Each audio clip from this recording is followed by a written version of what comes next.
बंधुओं, हमारे जीवन के विकास में, मानसिक और आध्यात्मिक विकास में गुरु का बहुत बड़ा रोल है। गुरु जो ज्ञान है, जो एक व्यक्ति को पूरी तरह से रूपांतरित कर देता है, नीचे से ऊपर की ओर लेके जाता है, अंधकार से प्रकाश की ओर लेके जाता है, उसे गुरु कहा गया। जो दुख से आनंद की तरफ ले जाता है, जो संसार के बंधनों से परे ले जाता है, हाँ, वो आपका गुरु अलग अलग सेक्टर में अलग अलग हो सकता है। हाँ, एक गुरु वो है जो आपको शिक्षा, धन अर्जित करने की शिक्षा देता है। एक गुरु वो है जो आपको समाज में रहना और सारी परवरिश करके, जैसे माँ है आपको सामाजिक जीवन देती है, तो वो आपकी सामाजिक गुरु हो गए। एक गुरु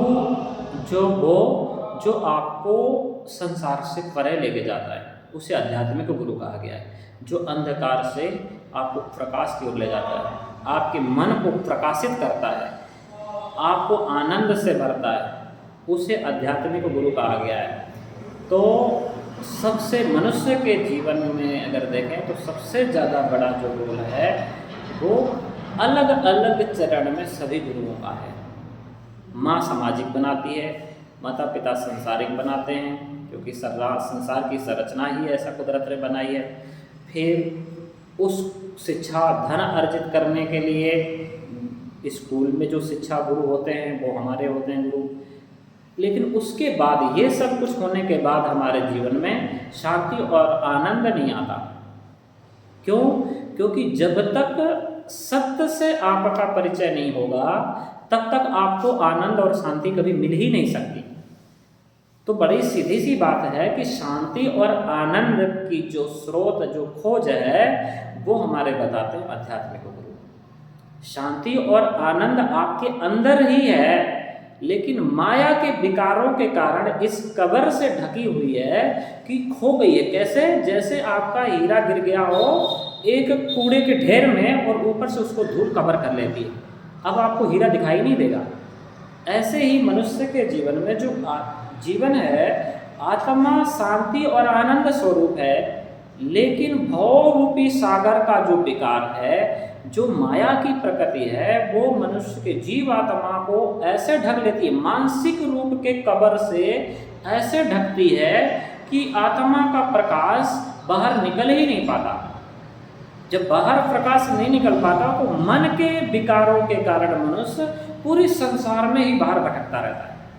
उसको लगता है अब अंदर हीरा पड़ा है, अंदर शांति और आनंद का हीरा है, लेकिन विकारों ने इस कदर ढक लिया है कि वो अंदर जा ही नहीं पाता। उन विकारों को हटाने के लिए उसमें इतनी सामर्थ्य नहीं बचती कि उन विकारों को खुद से तोड़ पा करके अपने आत्मा को प्रकाशित कर ले, अपने अंदर का दीपक जला ले। उन विकारों को मारने के लिए, उन विकारों के कवर को हटाने के लिए हमें गुरु की जरूरत होती है। वो गुरु जो स्वतः प्रकाशित हो चुका है, जिसका दीपक जल गया है, संसार से परे निकल गया, आनंद और शांति ही उसकी सबसे बड़ी पूंजी होती है। वो गुरु आपका आध्यात्मिक गुरु, जो आपके भव रूपी सागर को पूरी तरह से तहस नहस कर देता है, अपने ज्ञान रूपी अग्नि से आपके भव रूपी घनघोर जंगल को पूरी तरह से जलाकर नाश कर देता है।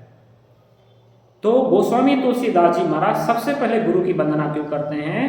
क्योंकि वो गुरु प्रताप से ही इस सामर्थ्य तक पहुंचे हैं कि वो रामचरितमानस लिख सकते हैं। इतना अपार भगवान का चरित्र, जिसको सोचा नहीं जा सकता, कहा नहीं जा सकता, समझा नहीं जा सकता, उनका वर्णन वो कहते हैं कि गुरु प्रताप, गुरु की कृपा से मेरे अंदर वो सामर्थ्य है, मैं गुरु के ही प्रताप से, उसकी ही सामर्थ्य से मैं राम जी का चरित्र का वर्णन करूंगा। इसलिए कहते हैं कि मैं सबसे गुरु भगवान के रहे, भगवान गुरु भगवान का दूसरा ही स्वरूप है। मनुष्य को उस आनंद से मिलाने के लिए गुरु माध्यम है, वो एक तरह से भगवान का ही स्वरूप होता है। तो गुरु चरणों की वो वंदना करते हैं। गुरु कोई व्यक्ति नहीं है, कोई व्यक्ति विशेष नहीं। गुरु अगर व्यक्ति के रूप में दिखने वाला व्यक्ति, वो असल में पूरी तरह से प्रकाशित आनंद स्वरूप ईश्वर का ही स्वरूप है।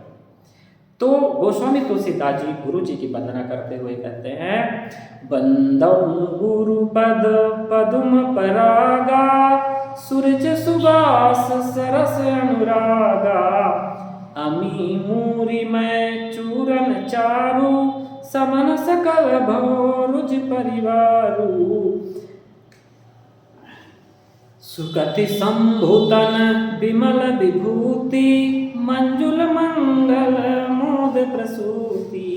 जन मन मंजु मुकुल मलहरणी, किए तिलक गुण गण बस करनी। श्री गुरुपद नख मन गण ज्योति, सुमिरत दिव्य दृष्ट ही होती। दलन मोह तम सो सप्रकाशु, बड़े भाग उर आवै जासु।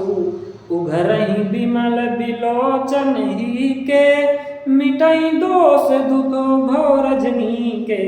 सूझई रामचरित मन मानिक, गुप्त प्रगट जहाँ जो जय खानिक। जथा स्वंजन अंजि द्रग, साधक सिद्ध सुजान। कौतुक देखत शैल बन, भूतल भूरि निधान। सियाबल रामचंद्र की जय। कह रहे हैं गुरु चरण, मैं गुरुदेव भगवान के चरण रूपी कमलों की वंदना करता हूँ, जो कैसे हैं, जो भव रूपी उनके जो पैरों की रज है वो सुंदर भगवान शिव के स्वरूप में विराजती हुई विभूति के समान है, जो पूरे भव रूपी सागर के सारे विकारों को नष्ट कर देने वाली है। और उघरहि विमल बिलोचन ही के, मिटई दोष दुख भव रजनी के। और कैसे उघरहि विमल बिलोचन ही के, हृदय के सुंदर नेत्र उभर जाते हैं, ओपन हो जाते हैं, और भव के जो विकार रूपी परिवार है वो सारे के सारे नष्ट हो जाते हैं। फिर क्या होता है, सूझई रामचरित मन मानिक, गुप्त प्रगट जहाँ जो जय खानिक। जब आपके भव रूपी परिवार रूपी पूरा संसार नाश हो जाता है तो क्या होता है, आपको रामचरित अच्छा लगने लगता है, भगवान का सत्संग अच्छा लगने लगता है। फिर उससे क्या होगा, फिर जिसमें बहुत सारी गुणों की खान है, रामचरितमानस भगवान का जो चरित्र है वो गुणों की अपार संपदा है, जो आपको माला माल कर देगा, जो आपको आनंद से भर देगा। तो ये बात पहुंच जाता है, जथा स्वंजन अंज द्रग, साधक सिद्ध सुजान। कौतुक देखत शैलबन, भूतल भूरि निधान। साधक सिद्ध योगी संत जन, उस गुरु चरण रूपी रज को, चरणों की रज को अपनी आंखों में लगा करके क्या करते हैं, ये उपमा दे रहे हैं। गुरु चरण बंधन, गुरु चरणों की जो रज है उसकी उपमा किससे दे रहे हैं, काजल से। कहते हैं वो एक काजल की तरह है, जिसको धारण करके योगी संत सिद्ध लोग क्या करते हैं, भूतल भूरि निधान, पूरे संसार की कौतूहल को अंतर्दृष्टि से देख करके आनंदित होते हैं, देख पाते हैं। साधारण व्यक्ति परमात्मा की बनाई पूरी सृष्टि को, पूरे अस्तित्व को नहीं जान पाता, वो अपने ही मन के बनाए हुए संसार में सिमट करके जीता है। लेकिन जो भगवान की बनाई जो विराट संरचना है, जो इतना अपार अस्तित्व है, उसका स्वादन नहीं कर पाता, उसके आनंद को नहीं पा पाता। इसलिए तो गुरु जी की ही कृपा से व्यक्ति की जब दिव्य दृष्टि बनती है, तब वो इस अपार परमात्मा की संरचना का आनंद ले पाता है। कौतूल देखत कौतुक, जो कौतूहल है इस संसार में, उसको अपनी दृष्टि से देख पाता है। तो इसलिए अपने अहंकार को त्याग करके हमेशा सेवा भाव रखते हुए गुरुजनों के चरणों पे रहिए, गुरुजनों से जुड़े रहिए और निरंतर उनसे सत्संग करते रहिए और प्रयास करते रहिए कि जो आपका भव रूपी संसार है वो धीरे धीरे इसी जीवन में खत्म हो जाए और आप आनंद को प्राप्त हो जाए। जीवन का अंतिम उद्देश्य यही है, शांति और आनंद।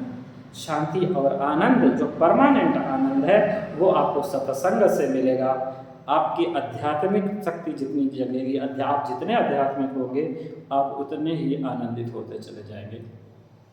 इसलिए आज दीपावली पर्व में रामचरितमानस का जो पहला एक दोहा है, उसका मैंने आज उस पे बात करी।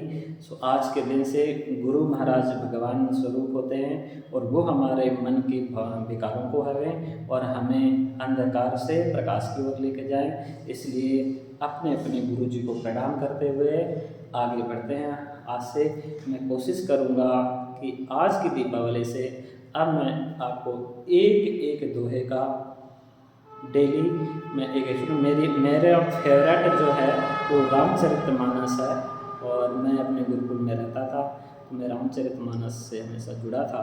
और इस पूरी संसार में बहुत सारे लोगों ने कहा है और मैं कहता हूँ आप भी जान लीजिए कि इस पूरी दुनिया में रामचरितमानस जैसी कोई संरचना नहीं, कोई ग्रह कोई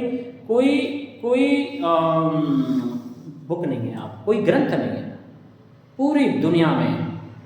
आप कोई पंथ संप्रदाय जाति धर्म का कोई भी व्यक्ति उठा करके पढ़ ले, रामचरितमानस जैसा कोई ग्रंथ नहीं है। क्यों? क्योंकि इसमें संपूर्ण मनुष्य के जीवन का, मनुष्य के सारे पहलुओं का ज्ञान है। आध्यात्मिक ज्ञान, व्यवहारिक ज्ञान, सामाजिक ज्ञान और तत्व ज्ञान, पूरा विश्व चार वेदों, सारे शास्त्र वर्ण सबका उन्होंने अध्ययन करने के बाद जो निचोड़ लिखा उसका नाम है रामचरितमानस। इसलिए रामचरितमानस आप पढ़िए, समझिए, सुनिए, गुनिए। आज इतना ही। जय श्री राम।